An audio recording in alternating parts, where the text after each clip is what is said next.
이 감전돼 숨지는 사고가 있었죠.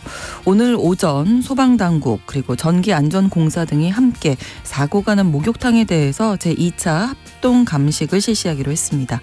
경찰은 온수탕 안에 전기가 흘러간 것으로 보고 누전 원인을 밝히기 위해서 배전함 등 전기 공급 시설을 집중적으로 살펴볼 계획입니다. 이뿐만 아니라 썰매장 개장 이틀 만에 보행도로의 지붕이 무너져서 사람들이 부상을 당했는데요. 또 성탄절 새벽에는 서울의 한 아파트에서 화재가 나서 아이를 안고 뛰어내린 30대 아버지가 사망하는 정말 안타까운 일도 발생했습니다. 첫 번째 뉴스픽에서 이 성탄절 연휴 동안 벌어졌던 안전과 관련된 사건 사고 들여다보겠습니다. 지난 2018년 TV 뉴스에 현직 검사가 직접 얼굴을 공개하고 출연해 자신이 성추행의 피해자다라고 폭로해서 엄청난 파장을 일으켰습니다. 우리 사회의 미투 운동의 시발점이 됐던 서지현 당시 검사의 고백이었는데요. 서 전 검사가 가해자인 안태근 전 검사장과 국가를 상대로 낸 손해배상 소송에서 대법원은 지난주에 서 전 검사의 패소를 확정했습니다. 공소시효가 지난 탓에 이 손해배상을 받을 수 없다 이렇게 결론을 내린 건데요. 오늘 서해진의 범죄연구소에서 비록 법적 싸움에서는 패소했지만 서지현 전 검사의 미투가 우리 사회에 남긴 변화들에 대해서 이야기 나눠보도록 하겠습니다. 12월 26일 화요일 신성원의 뉴스 브런치 문을 여겠습니다.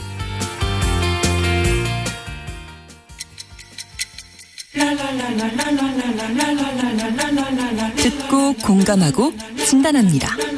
우리 사회를 바라보는 새로운 시선. 신성원의 뉴스 브런치 뉴스픽. 뉴스 브런치 청취자 여러분과 함께 소통하며 만들어갑니다. 실시간으로 유튜브 통해서 보실 수 있고요. 여러분의 의견도 기다리고 있습니다. 짧은 문자 50원, 긴 문자 100원이 드는 샵 9730, 우물정 9730번 누르시고 의견 보내실 수 있고요. 또 라디오와 콩 앱으로도 많이 참여해 주시기 바랍니다. 화요일의 뉴스픽은 한겨레 신문 박다혜 기자, 조성실 시사평론가 두 분과 함께합니다. 어서 오세요. 네, 안녕하세요. 네, 반갑습니다. 네, 연휴 잘 보내셨죠? 네.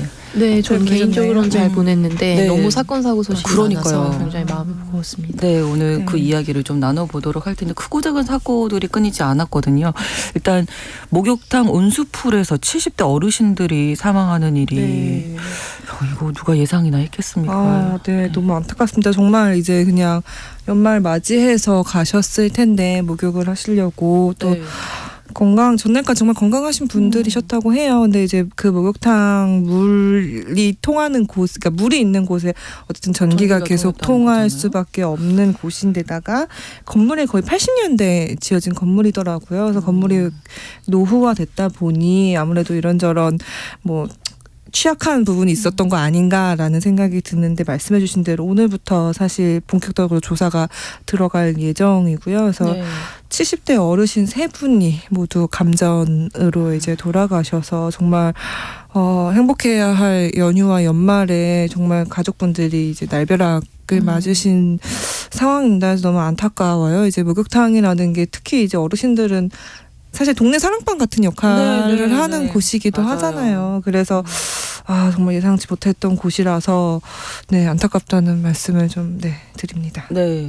사고 원인에 대해서는 뭐 이런저런 얘기 나오고 있는데 조사가 더 들어가야 봐야 되지만요. 지금 어떤 게 정리가 되고 있는지 좀 알려주실까요? 네, 이와 관련해서 이제 전기안전 합동 조사를 했을 때 1차 사고 원인을 조사하기는 했습니다. 그런데 이제 욕탕 내에서 전기가 흐르는 것을 느꼈다라는 진술을 기준으로 해서 진행을 한 사고고요. 네. 지금 상황에서는 이제 전기 감전이 아마 사고의 주 원인이 아니었겠나라고 하고 있는 상황이고 네. 추가적인 조사를 통해서 그러면 전기가 어디로 흘러 들어왔는가, 그래서 그 핵심적인 요인이 무엇이었는지에 대해서 조사를 할 것으로 좀 나와 있습니다. 네. 근데 이제 보통 통상적으로 생각하시기에 안전점검이나 이런 것을 안 받았나? 이렇게 그렇죠. 좀 의구심을 가지실 수 있으실 텐데, 이제 6개월 전에 이제 관련해서 전기와 관련된 안전점검은 기본적으로 받은 것으로 알려져 있거든요. 네. 그런데 이게 기본적인 상업시설들이 다중이용 업소, 다중이용 시설로 구분될 경우에는 보다 높은 수준의 이제 화재라든지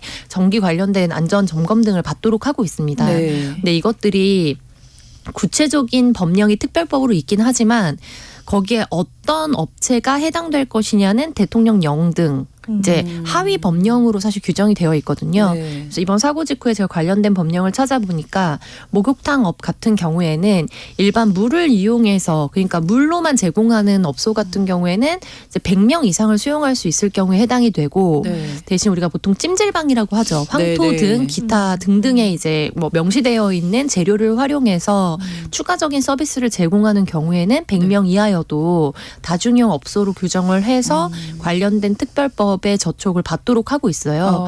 그런데 지금 본 이제 업소 같은 경우에는 약 40년 정도 된 곳인데 네. 이제 2층, 3층은 이제 모텔 업소로 사용을 하고 1층 같은 경우에 남탕이 있고 지하에 여탕이 있는 형식으로 이제 생각하시면 되게 클래시컬한 예전에 있었던 그런 그렇죠. 업소인 것 같아요. 네. 그리고 지금 이게 읍단위에서도 일어났기 때문에 그래서 규모라든지 이런 부분에 있어서 이런 다중이용 업소로서 등록되지 않았던 기관인 것과 그리고 그간에 이제 이거 합선 위험이 되게 있어 보이는데 이 부분에 대해서 추가적으로 보수를 하든지 점검을 받아봐야 되지 않느냐라고 얘기한 적이 있었다라는 네. 방문객의 또 증언 같은 것들이 여러 아. 취재 보도를 통해서 나오는 걸로 봐서 네. 추가적으로는 노후화에 의한 뭔가 정기 합선이 아니겠느냐라는 정도의 좀 예견이 되고 있는 상황인 것 같습니다. 네, 6개월 전에 전기 안전 점검 받았을 때는 뭐 별다른 이상은 없었다. 그렇죠. 그러니까 전기가 배급되는 과정 자체에 있어서 뭐 본질적인 괜찮았는데. 문제가 있었던 것은 우선 6개월 전 기준으로는 아니었던 것으로 보입니다. 네. 그러니까 지금 뭐 주민들도 얘기하고 있고 건물이 워낙 노후 자체가 노후화됐다. 맞습니다. 이런 거죠. 오래됐으니까. 네. 그리고 이제 사실은 뭐 건물 설비 문제일 수도 있는데 네. 그 목욕탕 같은 경우는 물을 주기적으로 계속 갈잖아요. 그렇죠. 그러면은 그 물이 오가는 그 배수 펌프가 뭐 녹슬거나 노후화된 게 좀 영향을 미친 거 아니냐라는 것도 나오고 그런 얘기도 나오고 있어서 아마 그 부분을 2차 조사 때 조사를 할 것 같아요. 네. 그래서 이게 참 뭐 원래 그 인근에 거주하시던 시민분들은 이제 뭐 사실 불안했다. 워낙 오래된 건물이다 보니까라고 말씀은 하시긴 했는데 뭐 아무튼 조사를 통해 조금 더 명확하게 드러나야 될 것 같고요. 네. 이제 오늘부터 이제 2차 합동 감식을 실시를 하면 어쨌든 그 70대 세 분이 그러니까 그 목격자 진술 중에 그런 게 있었어요.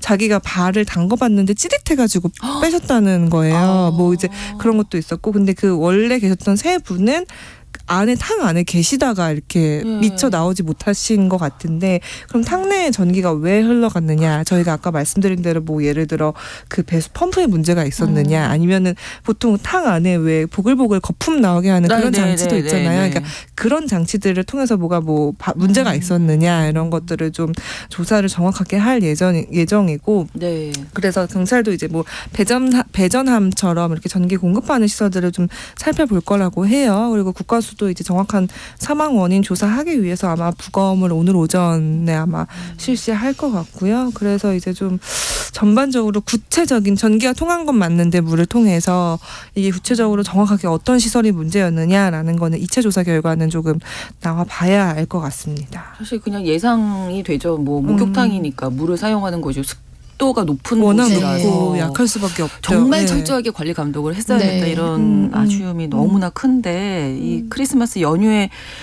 부모님을 잃은 이 유가족들이 얼마나 황망하실까 이런 생각도 들고 근데 사실 비슷한 사고가 그동안에도 보니까 계속 좀 있어 왔더라고요. 네, 이번이 국내에서 최초로 있었던 사건은 아니거든요. 그래서 2018년도에 이제 경남 의령군의 한 목욕탕. 그래서 이제 약간의 이 사고들의 좀 유사성을 보자면은 좀 소규모와 네. 이제 이렇게 오래된 노후화되어 있는 곳인 경우가 많았던 것 같고요. 이 당시에도 이제 60대, 70대 각 한 분씩 남성 2명이 숨진 것으로 알려져 있었습니다. 근데 이 경우에도 이제 당시 탕의 폭포수, 그러니까 뭐 거품을 내는 것도 있지만 폭포수 그런 네, 설치를 하잖아요. 그렇죠. 근데 그 모터에 연결돼 있던 전선이 끊어지면서 사고가 발생했던 것으로 알려져 있고요.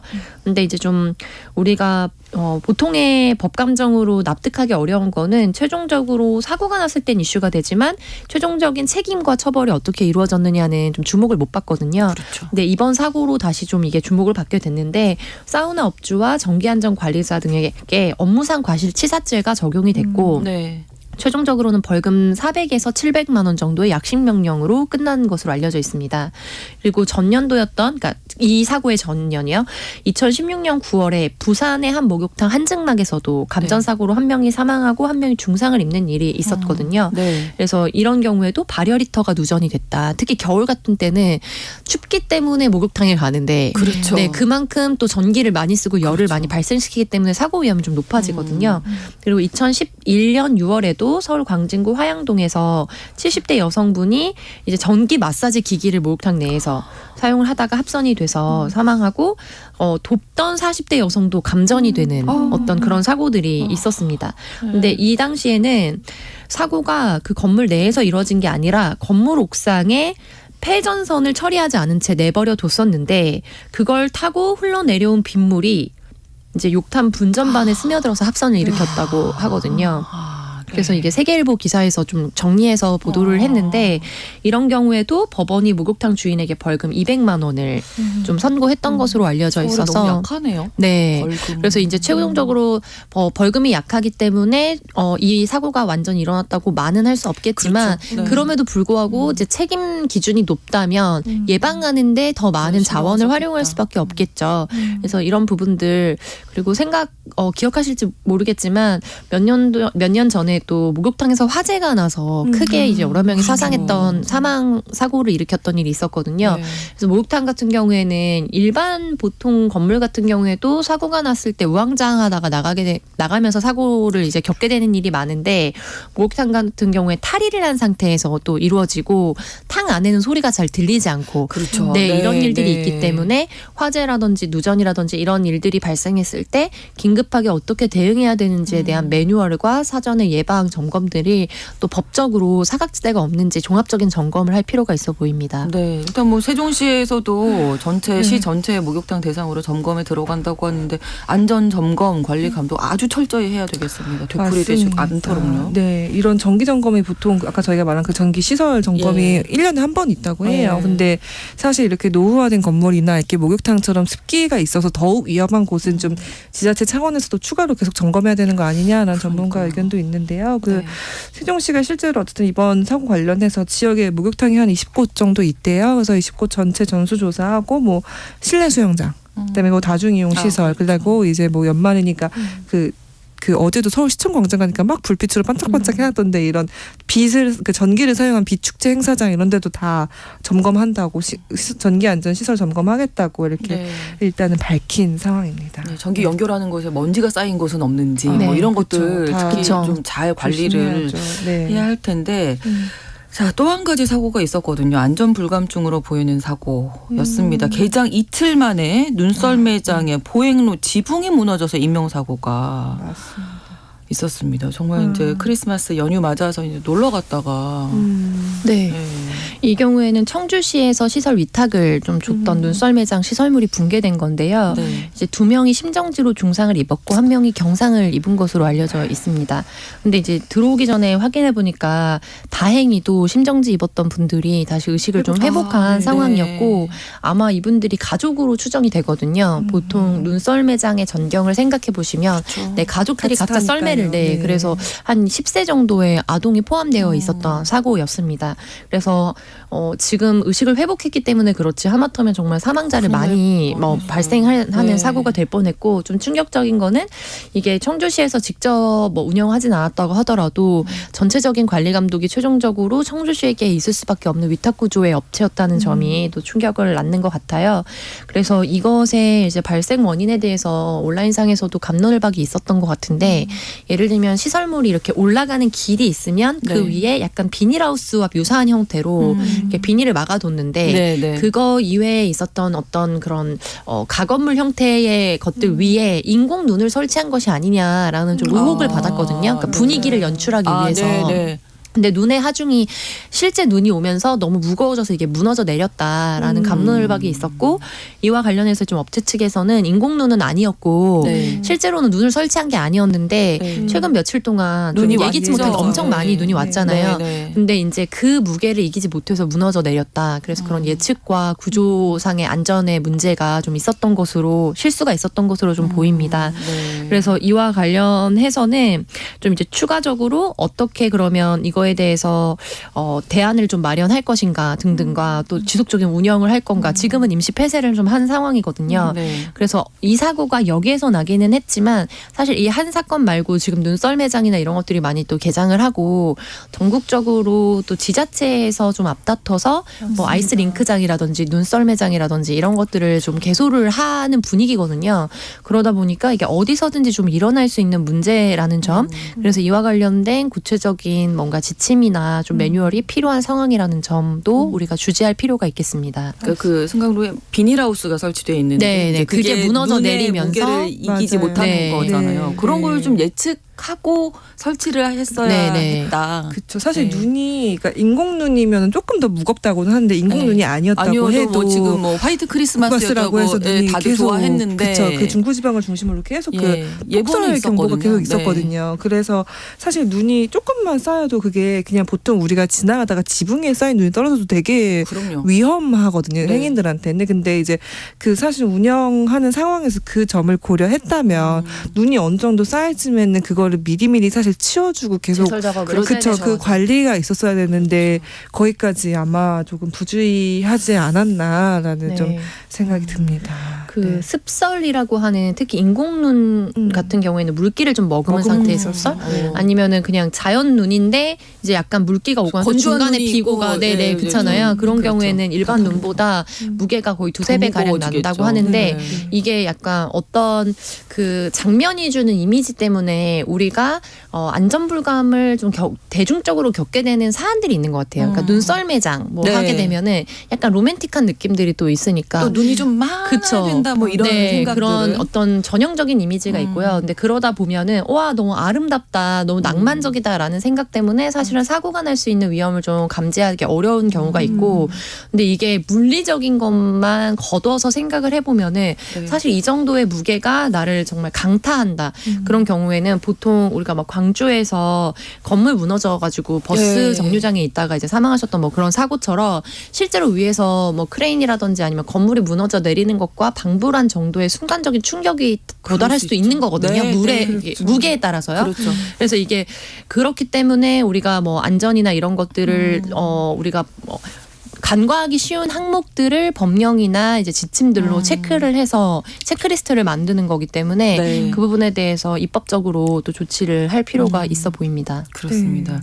이 두 가지 사고에 뭐 여러 건 뭐 가슴 아픈 사고들이 있었는데 특히 아파트에서 이제 화재가 났는데 네. 아버지가 아이를 안고 뛰어내렸다가 사망하셨거든요. 맞습니다. 이게 많은 분들이 보셨을 것 같아요. 이게 예. 지금 너무 건조한 겨울에 안 그래도 불이 나기 위험한 어떤 그 계절에 안타깝게 고층 아파트에서 불이 나가지고 이게 3층에서 시작했는데 확 화마가 엄청 빨리 올라간 것 같더라고요. 그래서 그 도봉구 아파트에 있는 화재로 이제 2분이 사망하시고 30분이 다쳤는데 너무 안쓰러운 게 3층에서 불이 났고 그 바로 위층에 있는 4층에 거주하는 가족들이 30대 부부와 이제 정말 0세 2세 그 네. 정말 좀 영화죠. 있는 영화, 얘기죠. 네. 영화인 그 둘을 데리고 살던 가족분들이 이제 피하기 위해서 이제 뛰어내리는 걸 택했다가 다행히 아이들은 이제 잘 네. 됐는데 이제 아버님이 아버지가. 이제 좀 돌아가시게 되는 굉장히 안타까운 사고가 있었고, 네, 그래서 이게 보니까. 오히려 그 3층 그 불이 났던 그곳은 거기도 노부부가 살고 있는데 거기는 이제 불 나시자마자 뛰어내려가지고 그나마 좀 목숨은 건지셨더라고요. 그리고 이게 또 새벽녘에 발생한 사고여가지고 많은 분들이 집 안에서 조용히 자고 있다가 갑자기 깜짝 놀라서 이렇게 좀 대피하던 상황이다 보니 피해가 조금 더 커진 것 같기도 하고요. 네. 저도 사실 뉴스를 보고서는 조금 더 위로 도망가셨으면 안 됐을까라는 생각이 너무 안타까운 마음에 들었는데 네. 이게 또 위에 조금 더 위에 거주하시던 분들은 그 계단을 통해서 위로 올라가려고 하시다가 연기를 너무 많이 마셔서 이 도중에 이제 계단에서 사망한 분도 계시고요. 그러니까 그래서 불 자체가 엄청 컸던 거 컸더라고요. 네네. 크고 빨리 이렇게 퍼졌더라고요. 3층이니까 4층 네. 바로 위에 이제 는 정말 시간도 없었을 그렇죠. 거예요. 그래서 너무 안타깝게도 너무 어린 아기가 있어서 네, 그 불을 소방관들이 다 진압하기 전에 좀 사고가 있었습니다. 너무 너무나 안타깝습니다. 안타깝습니다. 네. 이게 2001년도에 지어진 이제 건물로 네. 알려져 있는데 그러다 보니까 방화문이나 스프링클러가 좀 없는 상태였고 그래서 지금 말씀하신 것처럼 2명이 사망했는데 보통은 이제 사망자가 발생하고 또 부상자는 생각보다 적은 사고들도 있긴 하거든요. 근데 이 경우에는 30명이 이제 연기를 흡입하면서 부상해서 또 이송이 됐기 때문에 굉장히 큰 규모의 사고였습니다. 네. 네. 아무튼 네. 이런 사건 사고 오늘 말씀 나누면서 안전과 관련해서 우리가 정말 약간 맞아요. 보수적으로 네. 아무리 조심해도 지나치지 네. 않다는 생각 네, 다시 한번 네, 하게 네, 되는데 네. 두 분도 그런 생각 많이 하셨을 것 같아요. 네, 저는 좀 놀랐어요. 이게 방화문, 그러니까 스프링클러인데 방화문도 설치되어 있지 않다는 게 조금 놀라긴 했거든요. 근데 노후화된 아파트가 여기만 있는 건 아닐 거란 그렇죠. 말이죠. 그래서 이게 2004년 5월 이후에야 약간 공동주택이면은 11층 이상 공동주택이면 모든 층에 스프링클러 방화문을 설치해라 이런 규정이 생겼다고 해요. 근데 그럼 그 이전에 지어진 아파트들이 어떻게 좀 대비를 하고 있는지 화재를 대비해서 그런 거는 좀 저는 한번 점검을 해야 된다고 사실 생각을 합니다. 방화문이 설치돼 있지 않으면 방화문 설치해야 될 것 같고요. 네, 네. 또 어떤 대책들이 좀 있어야 할까요? 네. 저는 어떻게 보면은 언제나 화재 위험이 있는 아파트에 살고 있거든요. 이제 재건축을 사실 앞두고 있는 아파트에 네, 네. 입주자 세입자로 그냥 살고 있는데 문제는 이런 공간 같은 경우에는 주차 공간이 절대 부족하기 때문에 그렇죠. 지하 주차장이 없고요. 네. 그래서 이제 소방 차량이 소방차가 반드시 와야 들어올 되는 때? 긴급 공간이 늘 정말 이중 주차, 없죠. 3중 주차로 다 막혀 있습니다. 그래서 이제 가끔씩 시뮬레이션을 돌리면서 이 경우에는 갑자기 새벽 같은데 불이 나면은 그대로 저희 9층 살거든요.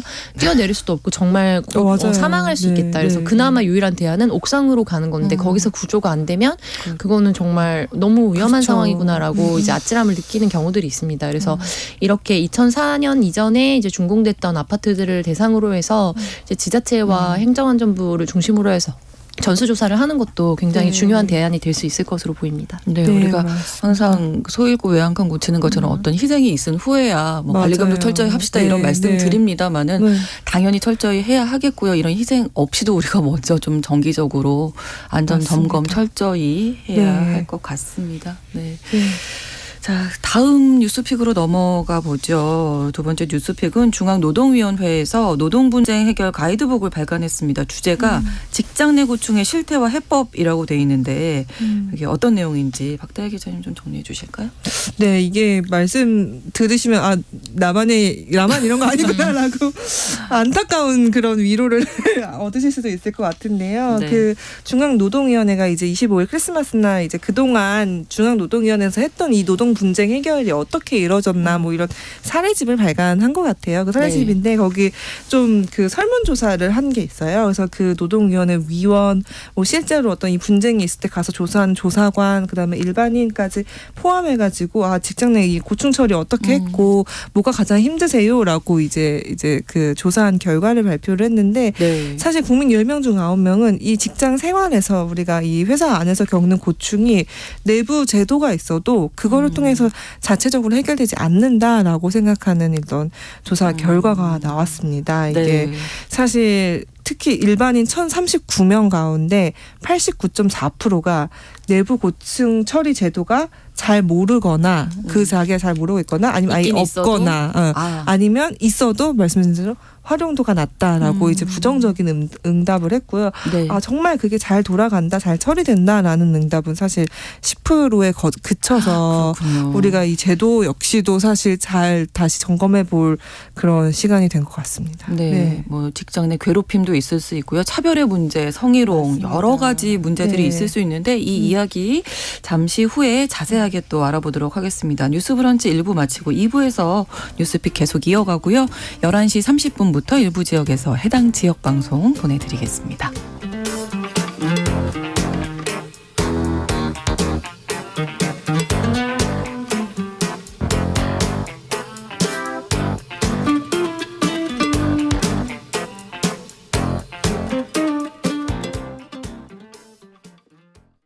지금 시각은 11시 30분입니다. KBS. 여러분은 지금 KBS 1라디오 신성원의 뉴스 브런치를 함께하고 계십니다. 중앙노동위원회에서 발간한 노동분쟁 해결 가이드북 주제가 직장 내 고충의 실태와 해법인데 전체적으로 설문조사 결과는 직장 내 고충 처리 제도가 없다. 그리고 있어도 잘 작동하지 않고 있다. 이런 의견이 많다는 얘기 박다혜 기자님이 앞서서 해주셨습니다. 자, 네. 그렇다면 직장 내부에서 이 문제 해결이 어려운 건 어떤 것들이 있을지 알아보죠.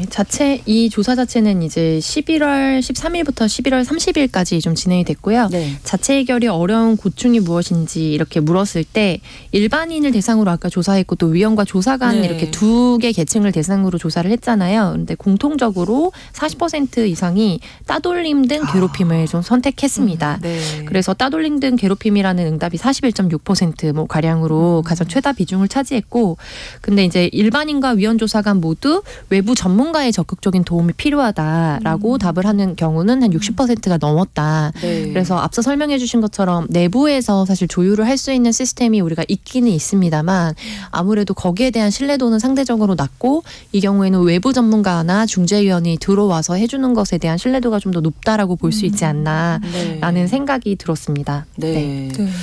내부에서 왜 이렇게 해결이 어렵다고 볼까요? 근데 저는 약간 이게 이해가 되는 게, 왜냐하면은 보통 이런 직장 내 괴롭힘 문제는 대부분은 위계가 있을 때 발생하거든요. 아무래도. 네. 그러니까 사실 하급자가 상급자한테 하기는 좀, 그러니까 없는 건 아니지만 상대적으로 어렵고요. 보통은 이제 상사가 이제 그 밑에 후배나 이제 저기한테 할 텐데, 그럴 경우에 사실 이게 예를 들어 사내 인사위원회에 올라갈 경우 네.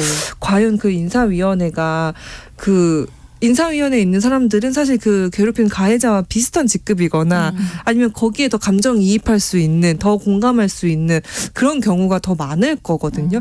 그래서 사실 아래에서 약간 괴롭힘을 받는 사람들은 이게 과연 내가 우리 회사에 이거를 얘기를 해봤자 잘 처리될 수 있을까라는 그런 의문이 문제가 과연 해결될 네. 것인가. 그 괜히 신고했다고 나만 혹시 더 큰 문제가 돌아오거나 이후에 그러면 안 되지만 인사상의 불이익이 돌아오거나 그러는 거 아닌가라고 좀 걱정할 수밖에 없을 것 같고요. 그러다 보니 사람들이 이거는 외부 위원이 참가했으면 좋겠다. 그러니까 이 양쪽 내부에서는 해결이 안 되니까 이렇게 누구와도 관계가 없는 외부에서 하는 게 조금 더 공정하게 치러지지 않을까라고 생각할 수밖에 없는 그런 상황인 것 같습니다. 내부에서 해결하기 위해서 제일 필요한 건 뭐라고 보던가요? 내부에서 필요하기 위해서는 이게 이제 두 가지 측면에서 질문이 있었던 게 좀 재미있었거든요. 첫 번째로는 이번에 약간 싸움은 말리고 흥정은 붙이라는 속담에 공감하는가라는 질문이 일반인을 대상으로 있었어요. 근데 그거의 암묵적인 전제를 이렇게 해석을 하고 이 질문을 던진 거예요. 뭐냐면 이 속담은 분쟁에 개입해서 협상을 촉진하라는 말과 동일한 의미다라는 전제로 만약에 여기에 대해서 동의를 한다면 외부가 이제 개입을 하고 싸움을 하는 것보단 최대한 좀 해결을 하는 방향을 원하는 국민적 정서로 해석할 수 있지 않나라고 이 자체적으로 좀 이 자료를 냈거든요. 네. 근데 이제 국민 중에 75.6%가 거기에 대해서 공감한다라고 말을 했고, 네. 남성 그리고 연령과 직위가 높을수록 좀 갈등을 하기보다는 원만한 해결을 하자 이렇게 얘기를 했는데, 이 중에서 그러면 동의하지 않는다라고 말씀하신 분들도 계셨을 거잖아요. 네, 그렇죠. 거기에 대한 답변이 지금 말씀하셨던 거에 대한 걸로 전 연결이 되는 것 같아요. 네네. 그래서 그 속담에 공감하지 못한다고 했을 때 이유가 무엇이냐라고 했는데, 그게 36.4%가 당사자의 문제는 당사자가 제일 잘 안다 라고 답변을 했습니다. 네. 무슨 말인지 너무 이해가 되시죠? 그래서 결국에는 외부 이제 중재위원이 와서 해결을 하든 아니면 내부에서 관리자급에서 해결을 하든 당사자가 좀 소외되거나 빠져있는 상황에서 진행을 하게 되면 납득하기 어렵고 그다음에 갈등의 핵심적인 요소가 주안점으로 다뤄지기 어렵다라는 불신이 좀 있는 것 같고요. 네. 그래서 이 이제 데이터, 이게 원래 개간지로 나오는 것 중에 이번에 주제가 이 사안이었던 건데, 네. 이제 이 데이터가 바로 말해주는 것은 아닙니다만 결과적으로는 우리가 어떤 제도를 설계하고 그 제도가 잘 시스템적으로 운영되고 있는지 체크업하는 거는 너무 중요한 공적인 역할이라고 생각합니다. 그렇죠. 그런데 조직 문화 자체가 이거에 대해서 같이 발전하지 않으면 그렇죠. 맞아요. 네, 수많은 중요해요. 어떤 제도를 설계하고 법적인 책임을 주더라도 결국에 아주 강경하거나 높은 수준의 벌금을 하긴 어렵거든요. 다른 제도와의 형평성 문제 때문에요. 네, 그러면 결국에는 해야 될 일만 많아지기 때문에 페이퍼워크는 많아지는데 어떻게 보면은 정말 진짜가 아닌 그냥 즉흥적으로 면피하기 위해서 만드는 페이퍼워크가 많아지고 실제적으로 직장에 있는 당사자들은 불만이 좀 높아지는 오히려 그런 간극이 그렇죠. 생길 수가 있습니다. 네. 행정 만능주의가 좀 될 수 있는 거죠. 그렇죠. 그래서 이런 부분에 대해서 사실은 중앙노동위원회가 또 여러 가지 프로그램들을 갖고 있기는 합니다만 보통은 네. 이제 지방에서 좀 처리를 하고 큰 사안들이 올라가는데요.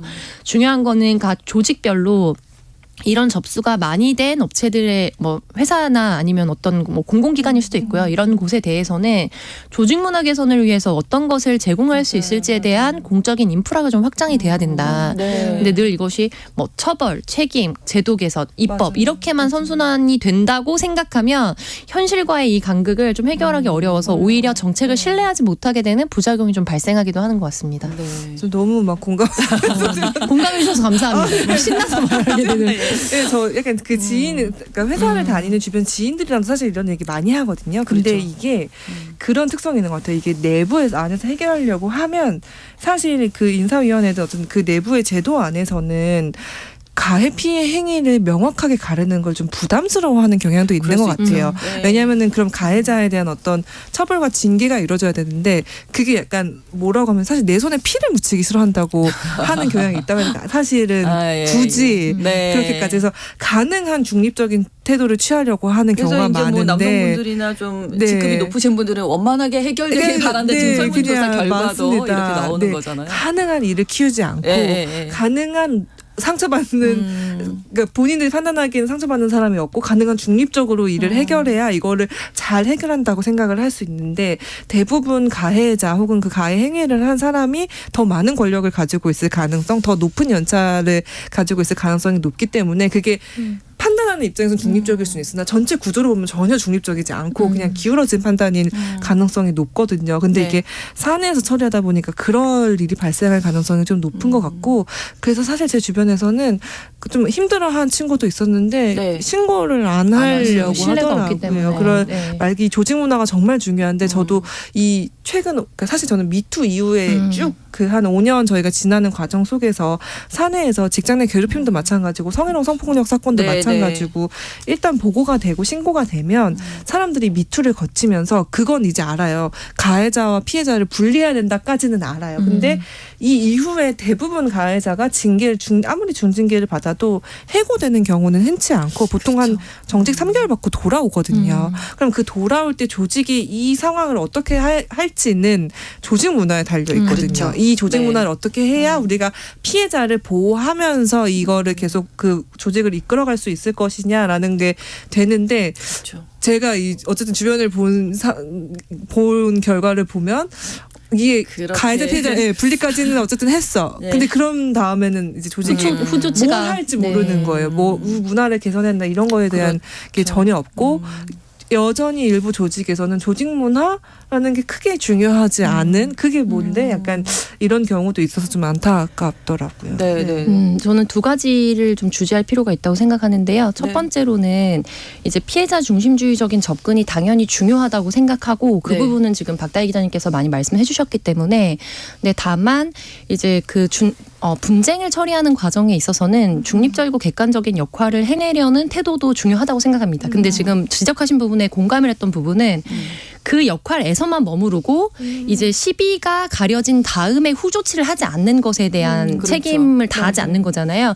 그래서 거기에 대해서 이제 추가적으로 시비가 가려진 이후에는 명확하게 역할을 해줘야 된다. 네. 근데 그 역할을 어떤 관점에서 할 것인가 조직 문화에서 가장 중요한 거는 제가 지금 책 제목이 기억이 안 나는데 어떤 경영 관련된 논문이었던 것 같은데 이제 기버 이타적인 사람과 테이커 이기적인 사람을 어떻게 조직 안에서 다룰 것인가 그리고 자기 개인의 성공을 위해서 어떻게 그거에 대해서 관점을 설정할 것인가에 관한 책이었어요. 네. 근데 기버들 중에 성공하는 기버가 있고 기버들 중에 완전히 사회적으로 고립되거나 이제 완전 선 밖으로 이제 정말 도태되는 기버가 있는데 중요한 거는 테이커, 이기적인 사람이 누구인지를 알고 테이커에게 휘말리지 않는 기버. 그래서 중립적인 사람이나 네, 혹은 네. 기버에게 선순환을 만들 수 있는 사람을 보는 이제 선구안이 되게 중요하다라는 메시지였거든요. 근데 저는 이제 조직을 관리하는 관리자가 여기에 대해서 중요한 역할을 해줘야 된다고 생각합니다.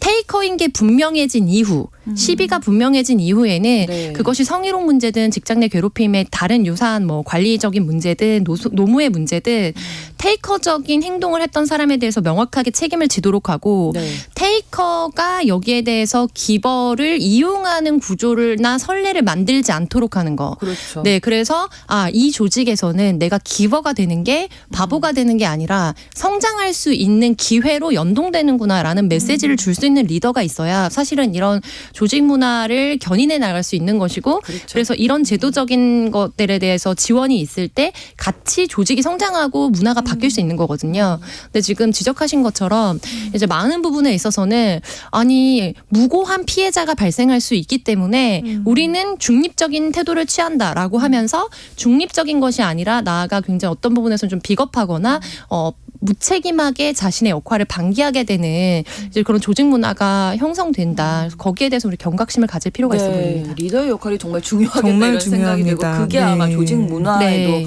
영향을 미칠 거라는 생각이 드는데요. 박다혜 기자님 한 말씀 해주시죠. 네, 정말 너무 공감되고 이게 그 제도 직장 내 그 괴롭힘 방지법이 시행된 지 5년이 지났어요. 근데 그 신고 건수가 계속 늘고 있거든요. 그 말인즉슨 사실 제도가 있지만 그 제도를 어떻게 실행하느냐는 말씀해 주신 대로 그 뜻을 가진 리더와 그 안에 조직 문화를 어떻게 형성해 갈 것인지에 대한 문제이기 때문에 조금 그런 거에 대해서 기업이 조금 더 적극적으로 나섰으면 네, 좋겠습니다. 네, 자 이렇게 화요일에 뉴스픽 마무리하겠습니다. 한겨레 신문 박다혜 기자, 조성실 시사평론가 두 분과 함께했습니다. 고맙습니다. 감사합니다. 수고하셨습니다. 신성원의 뉴스 브런치는 여러분과 함께합니다. 짧은 문자 50원, 긴 문자 100원이들은 샵 9730. 무료인 콩앱과 일라디오 유튜브를 통해 참여해주세요.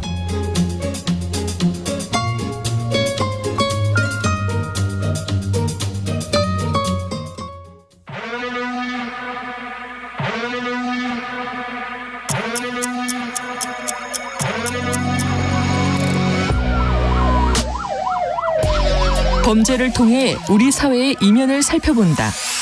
뉴스 브런치 서혜진의 범죄연구소.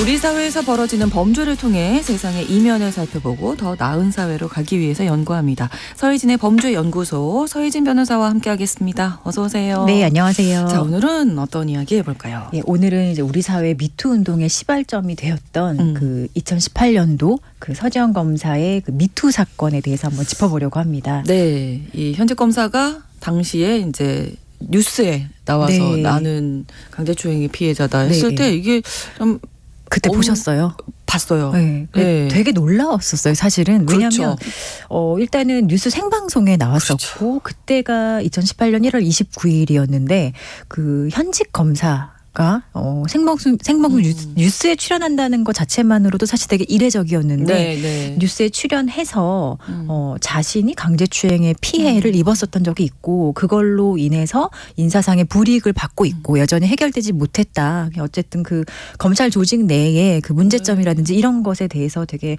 덤덤하게 얘기를 했던 그런 그 서지현 검사의 그 시작이었는데요. 네. 사실 그 영상을 보고 그 다음날 엄청나게 이제 많은 분들이 그렇죠. 정말 현장에서 반응이 느껴졌었어요. 그러니까 어떤 분들은 되게 용기가 났다. 나도 이제 말할 수 있다라고 얘기했던 분들이 많았고 네. 또 어떤 분들은 또 좌절감을 느꼈던 것이 현직 검사도 저런 피해를 입고 해결하지 못하는데 그러니까요. 내가 이걸 해결할 수 있을까라고 또 얘기하시는 분들도 많았어요. 그래서 네. 정말로 다양한 현장의 목소리가 있었고 그런 것들이 사실 우리나라의 어떤 미투 운동이 대중운동화 그리고 사회운동화되는 그 첫 스타트를 끊었다고 평가를 하고 있습니다. 네, 그 이후에 정말 운동이라고 할 만큼 미투 뭐 예, 해시태그도 예, 많이 맞아요. 달렸고요. 사실 미투 운동이 우리나라에서 시작된 운동은 아니고 그렇죠.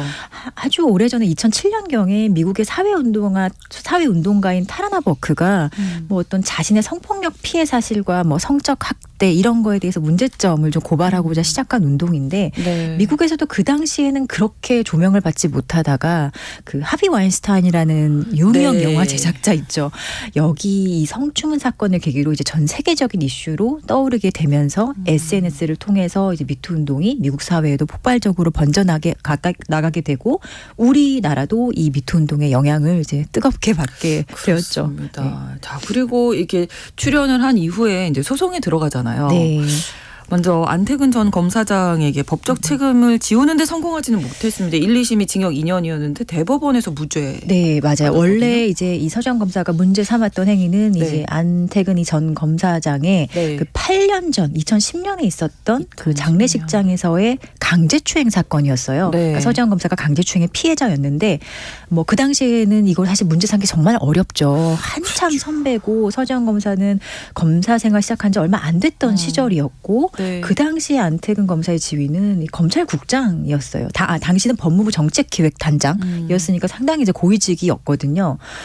근데 이런 상황에서 강제추행죄는 사실은 이제 그 당시에는 친고죄였고 이미 고소할 수 있는 기간이 지나서 형사 처벌할 수는 없는 범죄가 됐습니다. 2018년 당시에는. 네. 근데 과연 이런 식으로 추후에 있었던 이 그 서검사에 대한 뭔가 그 인사상의 인사상 불이익, 불이익. 인사 배치를 네. 조금 기준에 맞지 않게 한다든지 이런 것들이 이게 그 직권남용죄가 아닌가라는 거에 대한 이제 문제 제기가 있었고 실제로 이제 안 전 검사장이 직권남용죄로 기소가 됩니다. 네. 기소가 되어서 1, 2심은 이제 징역 2년이 선고가 돼요. 직권남용이다 이 정도면 예를 들어 뭐 그러니까 가장 주요했던 이유가 여러 그 사실관계가 있지만 그 안 전 검사장이 자신의 어떤 이 서지현 검사에 대한 성추행 문제가 계속 불거지게 되면 네. 검사로서 승승장구한 경력에 엄청난 걸림돌이 될 수 있다고 판단을 했다. 그래서 이 서지현 검사에게 인사상 불이익을 주는 식으로 이제 사직을 유도하거나 이 서 검사의 평판에 치명타를 입히려 했던 것으로 보인다라는 것이 인정이 되어서 네. 유죄가 선고가 됐거든요. 네. 그런데 이렇게 대법원에서는 이게 파기가 됩니다. 그래서 최종적으로는 무죄 선고를 받았는데요. 이 당시에 이제 직권남용죄가 사실은 우리 박근혜 전 대통령의 탄핵 이후에 공무원들의 직권남용죄 문제가 좀 많긴 했었어요. 근데 이걸 네. 어디까지 볼 것인가에 대한 법리적인 문제도 많았는데 네. 좀 어려운 법리일 수도 있는데 어쨌든 대법원은 직권남용죄의 좀 그 성립 범위를 좀 좁혔다고 해석을 할 수 있어요.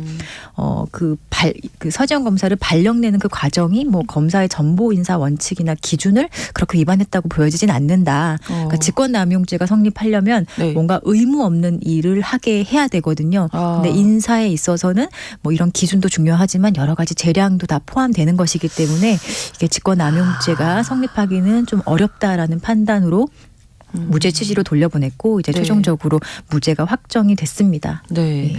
자, 안태근 전 검사장과 국가를 상대로 한 손해배상 청구 소송이 네. 이제 지난주에 대법원에서 이게 이제 지난주에 나오는데 났던 판결인데 예, 예. 결국에 여기서도 인정되지 않았습니다. 이거는 뭐 강제추행 일이 없었다거나 뭐 이런 사실이 없었기 때문에 네. 청구가 인용 안 된 게 아니라 네. 이 서지현 검사의 손해배상 청구 소송 자체가 그 민사상 소멸시효 제도라는 게 있어요. 그러니까 불법행위 손해배상 청구를 소송하는 건데 이런 네. 사건은 불법행위 손해배상 청구 소송은 그 불법행위를 안 날로부터 3년이 지나면 소송 제기하지 못합니다. 이게 민사 소멸시효 제도라는 것인데 예. 뭐 권리 위에 잠자는 사람을 구제하지 않는다라는 그 법 원칙에 의해서 이제 만들어진 제도인데 뭐 우리나라만 있는 그런 건 아닌데요. 네. 아무튼 이 소멸시효 제도 때문에 이 허들을 넘지 못한 겁니다. 그러니까 손해배상 청구 소송을 제기한 시점 자체가 그 강제추행의 어떤 불법 행위와 가해자를 인지한 날로부터 3년이 넘은 상태에서 네. 제기가 됐다. 그래서 2018년에 예, 이거는 2010년이었고 이 소송은 기각한다라는 게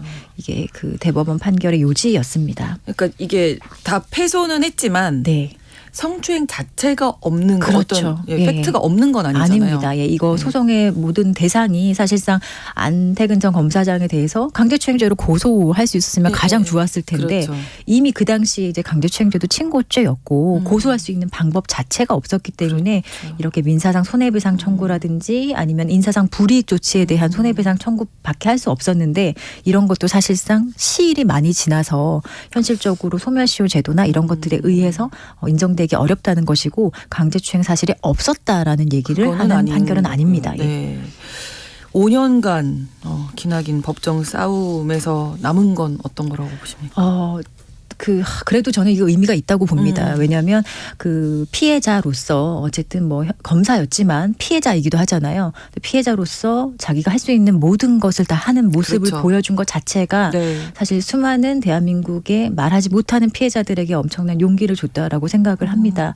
그리고 이 서지현 검사가 마지막 그 지난 이 대법원 패소 판결 확정 이후에 그 저는 여기까지지만 이후에 올 여성들은 다음 세대들을 한 걸음 더 나아가리라 믿는다. 그러니까 나는 여기까지 할 수 있지만 다음의 세대들은 더 나보다 더 잘할 수 있다라는 그런 의미 있는 네. 그 글을 남겼어요. 그래서 저는 이렇게 그 어려운 상황에서도 끝까지 어쨌든 뭐 지금은 퇴직을 하셨지만 네. 오랜 시간 자리를 지키고 지더라도 끝까지 싸우는 모습을 보여준 것 자체가 상당히 의미 있는 싸움이었다라고 보입니다. 그 다음 네. 세대를 위해서 끝까지 모르진 않으셨을 거 아니에요. 그렇죠. 이 시효라는 거를. 당연히 예. 알았을 겁니다. 그리고 어려운 소송이라는 걸 아마 인지했을 거예요. 누구보다 잘 알았겠지만 그렇죠. 그래도 이 판결에 대한 그 어쨌든 최종적인 사법적 판단을 꼭 받아보고자 했던 그 의지가 대단하지 않았었나라고 저는 생각합니다. 아무튼 서지현 전 검사의 미투 이후에 뭐 우리 사회 곳곳에서 미투 열풍이었었거든요. 그렇죠. 뭐 각계각층에 그렇습니다. 이 미투 운동에 그 영향이 미치지 않은 곳이 없었는데 그래서 좀 많이 놀랐었던. 네. 그러니까 기억이. 뭐 사실 매 연일 보도가 나왔었잖아요. 맞아요. 저 사람도 네네네. 그러니까 제일 먼저 사실은 파급력이 있었던 게 좀 대중들에게 익숙한 문화 예술계의 뭐 연극이라든지 네. 영화계라든지 뭐 유명 연예인이라든지 이런 이슈가 많았고 이제 그 다음으로 흘러간 곳이 이제 학교. 정치 학교 그다음 정치계 이런 네. 식으로 흘러갔는데 사실 이때 정말 많은 사건들이 있었어요. 네. 저도 이때 진짜 힘들고 바빴었는데 가장 저는 기억나는 것은 어쨌든 그 문화예술계에서 정말 거장이라고 칭송되어 왔던 이윤택 전 연극 감독의 사건이 저는 기억에 남고 저는 이때 피해자들을 대리해서 너무나 네, 기억이 네. 남는데 이 사건도 사실은 공소시효의 허들을 넘지 못한 사건입니다. 20명이 넘는 피해자들이 연대하고 모였지만 대부분 피해 사실이 사실 공소시효가 지난 사건이어서 그렇죠. 한 7, 8명 정도의 피해자들만 기소가 되어서 최종적으로 이제 유죄 판결이 확정돼서 지금은 수감 중에 있죠. 그렇군요. 그리고 학교에서도 있었고. 학교 뭐 스쿨 미투, 네. 대학교 미투 이런 것도 네. 많았고 가장 이제 정점을 찍었던 것은 그 아마 안희정 전 충남지사의 사건을 고발한 김지은 씨의 네. 미투였을 거라고 저는 평가합니다. 저는 김지은 씨도 대리를 해서 너무 이 상황을 잘 아는데 사실 김지은 씨는 서지현 검사와 마찬가지로 같은 뉴스 프로그램에 출연해서 네. 자기의 이름이 무엇이고 내가 무슨 일을 하고 나는 이렇게 생겼고 나는 이런 피해를 당했습니다라고 얘기를 했었는데 사실 이 모든 것들이 이 김지은 씨가 이후에 벌어질 자신의 안전에 대한 위협에서부터 조금은 정말 안전해지려고 하는 그런 판단이었거든요. 예. 네, 결국에 뭐 이런 것들도 우여곡절 끝에 1심은 무죄 판결 받았지만 2심에서는 징역 3년 6개월이 선고가 되고 작년 8월에 네. 안전지사가 만기 출소를 이미 해서 사실 형사사법적으로는 끝난 사건이지만 네. 여전히 이 사건도 김지은 씨가 안희정 전 지사와 충남도청을 상대로 민사 손해배상 청구 소송을 진행하고 있고 그렇군요. 아직 판결이 나지 않았습니다. 네. 위계에 의한 성폭력 이런 것들도 이제 그렇죠. 이 당시에 네. 많이들 알게 되셨을 네, 거예요. 그러니까 뭔가 수직관계, 상하관계, 네. 종속관계라는데 사실 법률적으로는 위력이라는 말이 조금 더 정확합니다. 위력. 실제로는 위계라는 말을 많이 쓰시는 것 같아요. 네. 서열관계 네, 이런 네, 건데 네. 법률적으로는 위계는 누군가를 속인다는 걸 좀 더 의미를 그렇죠. 하고요. 네, 네. 위력이라는 의미가 조금 더 위력. 적절한데 뭐 위력에 의한 성추행, 위력에 의한 뭐 성폭행 이런 것들이 사실 많은 분들이 모르셨다가 이제 네. 아 이런 것들이 있구나. 뭐 이렇게 형법적으로도 업무상 위력에 의한 강간, 뭐 간음죄 그리고 위력에 의한 강제추행죄가 사실 잘 적용을 안 하다가 네. 미투 운동을 계기로 사실 실제로 이런 법 조항들이 다시 좀 살아났다라고 저희도 평가를 하고 있습니다. 그렇군요.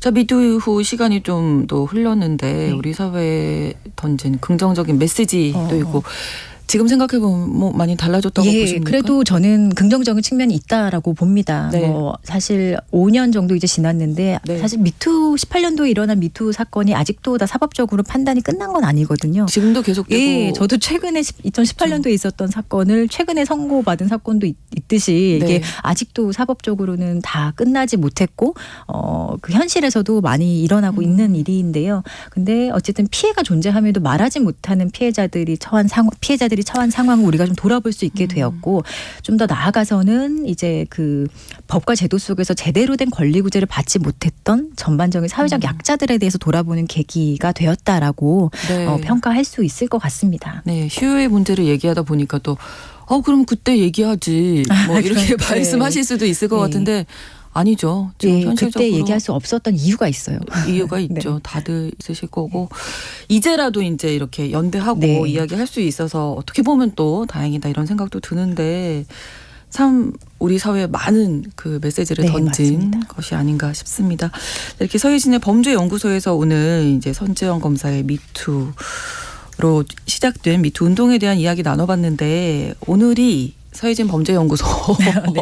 마지막 시간이었어요. 그동안 너무나 많은 이제 사례들을 말씀해 주셨는데 네, 좀 아쉽긴 하지만 제가 오늘 어제부터 어제 좀 생각을 해봤는데 2월 네. 28일부터 매주 화요일 동안 44번 진행 그렇군요. 범죄연구소에 네. 출연을 했더라고요. 네. 근데 항상 사실 좀 그 피해자들과 가족이 있다는 생각을 가지고 그 네. 가족이 듣고 있다는 생각을 가지고 그 사건을 이야기하려고 노력을 했습니다. 사실 네. 직업이 변호사라 범죄에는 항상 접하지만 범죄 이야기를 하는 것은 정말로 무겁고 쉽지 않은 일이거든요. 네. 근데 어쨌든 그 피해자들의 시선에서 사건을 바라보기 위해서 나름의 노력을 했었다는 점을 꼭 말씀드리고 싶고 네. 또 범죄가 발생했을 때 우리가 원인을 발견하고 처벌하는 것도 중요하지만 정말 그 전 과정에서 잊지 말아야 할 것은 피해자들이 존재하고 있다는 것 그렇죠. 그리고 피해자의 권리가 중요하다는 것 그게 저는 가장 중요한 일이라고 생각을 합니다. 네. 그래서